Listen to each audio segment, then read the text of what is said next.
C'est vrai ça fait quand même depuis une dizaine d'années que le budget du ministère de la Santé a monté progressivement.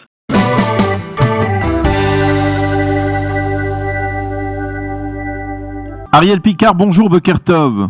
Boker Tov, Daniel. Vous êtes haut fonctionnaire au ministère de la Santé, économiste au ministère de la Santé, et avec vous, je voudrais que nous faisions le point un peu sur ce qui se passe au sein de ce ministère, avec en particulier une annonce qui a surpris en début de semaine, la démission du directeur général adjoint du ministère, le professeur Itamar Grouto, qui était l'une des personnalités dominantes de cette bataille que mène l'État d'Israël contre la Covid-19. Alors, comment expliquer cette démission qui n'est pas la première d'ailleurs au sein du ministère de la Santé, puisque on se souvient de la démission de Moshe Bar Siman Tov, l'ancien directeur général, du professeur Sadetsky.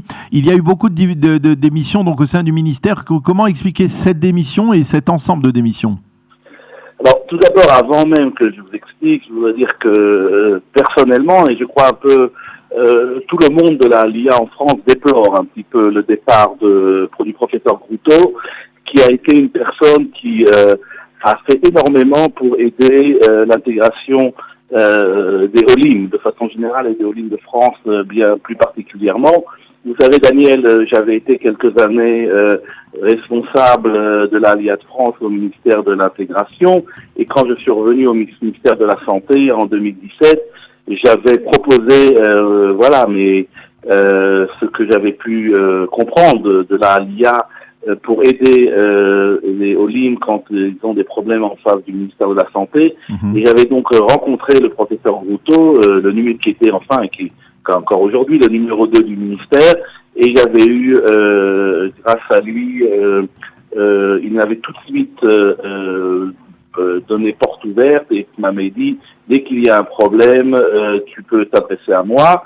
Et effectivement, et c'est pas, vous savez, on s'adresse souvent à moi pour essayer de trouver des solutions, que ce soit des gens particuliers ou l'agent juive, etc.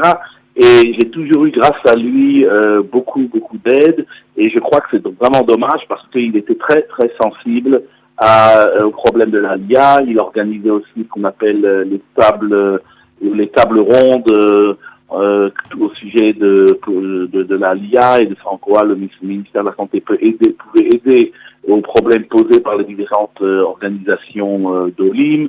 Et je crois que pour la cause de la LIA de France et pour tous les problèmes qui peuvent concerner le ministère de la Santé, c'est bien dommage que le professeur Grouto quitte le ministère.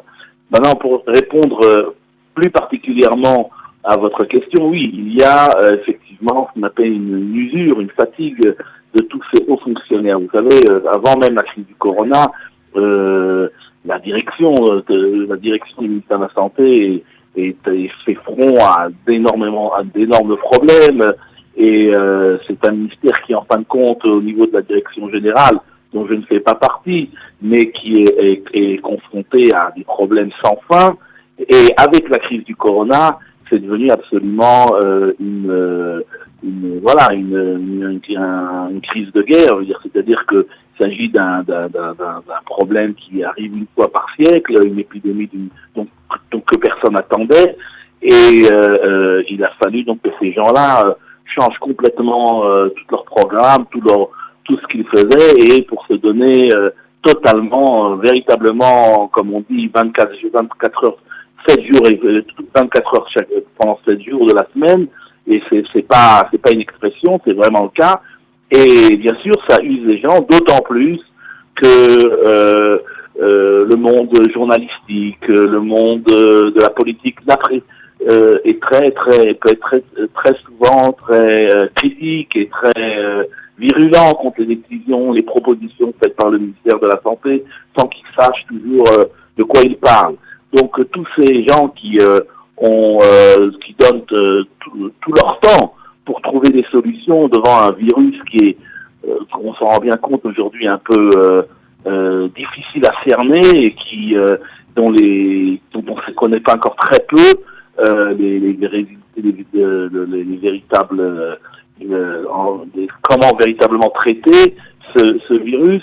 Donc ces gens-là sont confrontés à des problèmes quotidiens, et puis par un certain moment, voilà, ils sont fatigués, ils ont besoin de quitter. C'est ce qui s'est passé à mon avis avec le professeur Sadevski, et maintenant avec le professeur Gouteau.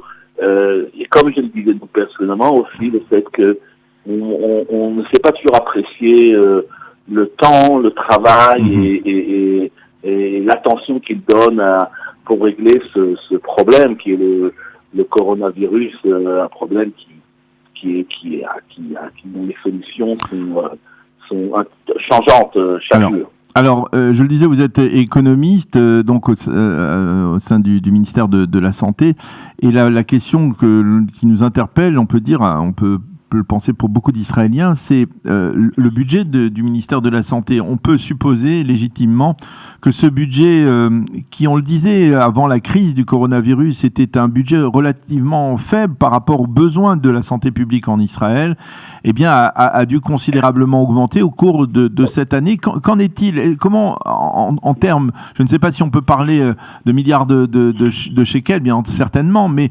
est-ce que l'on peut donner vous pouvez nous donner un panorama de ce budget du ministère de la Santé aujourd'hui, tel qu'il est, pour faire face justement à la crise? Bon, il était évident qu'il a été, dès le départ de la crise, le gouvernement a décidé d'allouer des budgets et des grosses sommes. Je veux vous parler bien sûr de quelques milliards de shekalim, je ne peux pas rentrer dans les détails, mais de façon générale, automatiquement, vous vous rappelez, au départ, on considérait par exemple qu'il fallait acheter urgemment des machines respiratoires. Oui. Bon, parce qu'on pensait à l'époque que c'était un exemple, par exemple, des problèmes sans fin dont elle nous confrontait, parce qu'au début, on pensait que ces machines respiratoires étaient la solution pour traiter les patients. Bon, il semblerait qu'aujourd'hui, je ne suis pas médecin, mais que c'est pas, disons, la première solution qu'il fallait. Donc et puis le nombre de malades qui ont besoin de cette assistance respiratoire est toujours resté relativement faible. Et puis aujourd'hui, on préfère d'abord, avant de les intuber, on préfère d'autres solutions, les soigner. Donc, il y a eu ensuite, bien sûr, évidemment, l'ouverture de ces départements Corona. C'est vrai qu'un certain nombre de lits ont été pris sur le compte d'autres départements qui sont relativement moins remplis parce que les gens veulent moins se faire hospitaliser par peur d'être contaminés. Donc on a pu, mais quand même, on a dû rajouter des lits, pour remplir ces départements de Corona. On en a pratiquement dans chaque grand hôpital d'Israël. Ensuite, bien sûr, le futur achat ou les options pour les vaccins. On en parle beaucoup aujourd'hui. Oui. À l'époque, de nouveau. Alors à l'époque, on pensait que c'était Moderna qui était l'entreprise qui était la plus proche de trouver un vaccin. Aujourd'hui, c'est Pfizer. Mais de nouveau, là aussi, il y a beaucoup de... Et c'est le ministère qui est en charge de ce budget-là. C'est-à-dire le gouvernement mandate le ministère de la Santé pour cela. Comme dans tous les cas, bien sûr, ça se fait en rapport direct avec le ministère des Finances, après une décision gouvernementale. Au fond, ce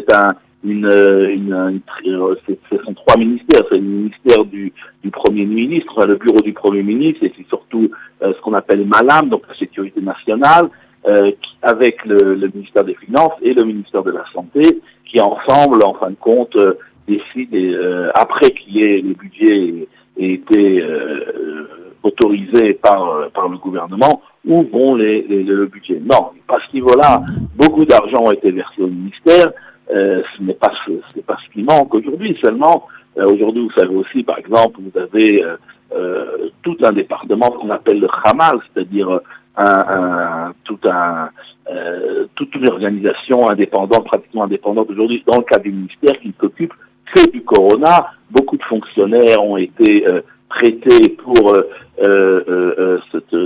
s'occuper uniquement du problème du corona. Vous avez donc cette organisation qui s'appelle Magen Avot, vous avez le projecteur qui en fin de compte travaille en symbiose avec le bureau du Premier ministre et le bureau et le ministère de la Santé, qui a donc, voilà, tout ça, c'est toute une organisation qui a été faite sur le terrain à partir du moment où on s'est rendu compte qu'on avait affaire à une épidémie absolument incroyable on n'avait pas vu ça depuis la grippe espagnole en 1920, et donc il a fallu que le ministère s'adapte.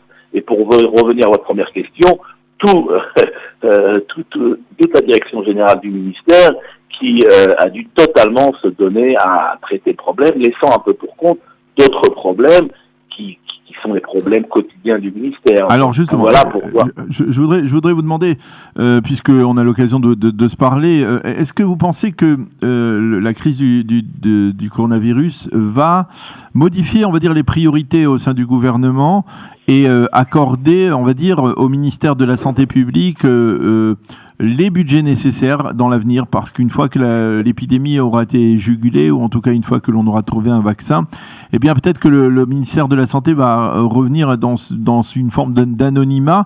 Est-ce que vous pensez que cette crise, elle a modifié, on va dire, la perception de la part de l'opinion publique et de la part des autorités de la centralité d'un ministère comme celui de la Santé? Écoutez, je voudrais quand même remettre les choses en point. C'est vrai ça fait quand même depuis une dizaine d'années que le budget du ministère de la Santé a monté progressivement. C'est-à-dire qu'on s'est rendu compte, effectivement, il y avait un retard. Disons, vers la fin des années 2000, on se rendait compte, par exemple, on voulait comparer un petit peu, on comparait les données et le nombre de lits d'hôpitaux par rapport aux autres pays de l'OCDE.